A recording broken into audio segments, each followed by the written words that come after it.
Les NUM et la résolution de problèmes arithmétiques. Vous découvrez un nouveau logiciel qui permet lui aussi de créer des NUM. Mais ce NUM n'a pas la même allure que ceux que nous avons déjà examinés. C'est le NUM 6, hein, c'est le grand NUM qui a un seul œil, donc c'est 5 plus 1. D'ailleurs, on le voit bien en mettant derrière le scanner, c'est le NUM 6. Mais ce NUM a une forme rectangulaire, il ne peut pas être scindé, en fait il est horizontal. En fait, ces NUM permettent plus facilement de créer les deux sortes de schémas que Kuizner associe à l'addition et à la soustraction. Alors prenons deux NUM, le NUM 6 et le NUM 3, le petit NUM qui a trois yeux. Quand on a deux NUM, on a deux possibilités. Soit on les met bout à bout, soit on les met côte à côte et si possible en alignant les pieds, hein, en alignant les pieds. Alors examinons la première possibilité. J'ai mis le NUM 6 et le NUM 3 bout à bout. Quelle est la longueur totale, hein, quelle est la longueur, quel est le NUM inconnu? Ça, c'est un NUM inconnu qu'on peut régler à la taille que l'on veut, hein. Je le mets ici. Quel est le NUM inconnu qui a la même taille que 6 et 3 mis bout à bout? C'est le NUM de longueur 6 plus 3.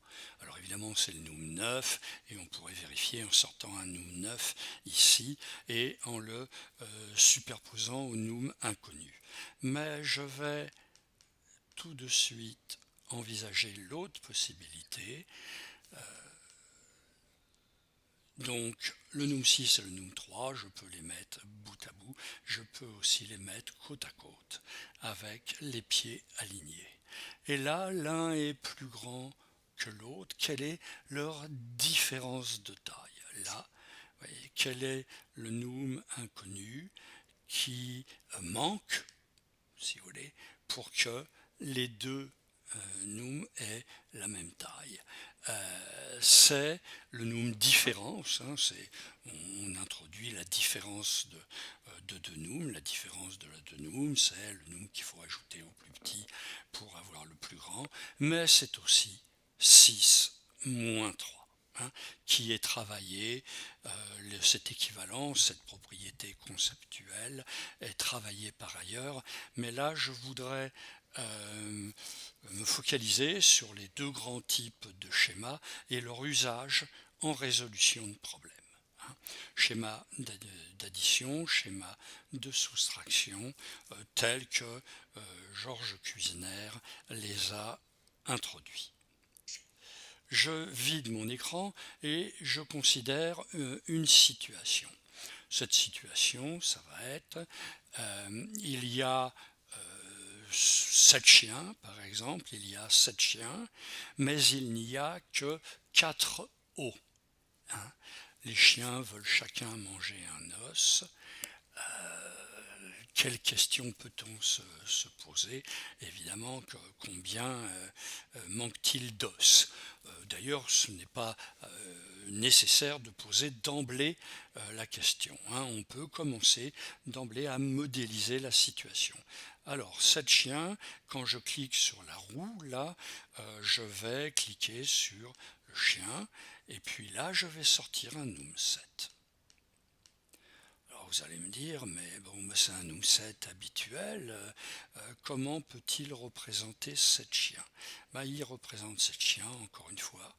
Je vois un NUM 7, mais en fait, si je j'utilise un scanner, je m'aperçois que derrière ce sont 7 chiens. Et puis j'ai dit il n'y a que 4 os. Je crois qu'il faut aller les chercher ici, les os. Il y a différentes choses à manger ici. Je vais sortir un Noom 4. Alors encore une fois, j'ai l'impression que c'est un Noom 4. Mais là, dans le ventre, comme j'ai construit ce Noom 4 pour représenter 4 os, quand je le mets dans le scanner, il y a 4 os. Alors, que je vais essayer de simuler la situation décrite dans l'énoncé. Les chiens veulent chacun manger un os. Alors que peut-il se passer? Ce chien va manger cet os, celui-ci, celui-là. Bon, pour bien me représenter la situation, je vais mettre chaque chien en face d'un os. Et la question que je peux me poser, évidemment, ici, c'est combien de chiens n'auront pas d'os, ou combien manque-t-il d'os pour que chaque chien ait un os? Je prends un Noom inconnu, et la solution, évidemment, donc j'ai la valeur numérique, mais la solution est là, et là les enfants qui ont travaillé les schémas d'addition et de soustraction avec les Noom, peuvent anticiper le fait que quand je vais sortir ce schéma, il est figé. Que vais-je voir apparaître? Le schéma de soustraction. La solution de ce problème s'obtient en faisant 7 moins 4. Et c'est exactement ce que je vois en sortant le schéma du scanner. Alors évidemment, dans un deuxième temps, on crée le schéma en dehors du scanner. Plus tard dans l'année, on crée le schéma en dehors du scanner. J'imagine les 7 chiens ici, j'imagine les 4 os ici. Je crée la correspondance terme à terme et le Noom inconnu représente les os qui manquent. Et je vais dans le scanner pour valider mon raisonnement dans un deuxième temps. Dans un premier temps, je simule la situation dans le scanner. Dans un deuxième temps, je simule la situation avec les Noom et je valide dans le scanner. Alors, je vous le dis, cette application est encore en cours de développement.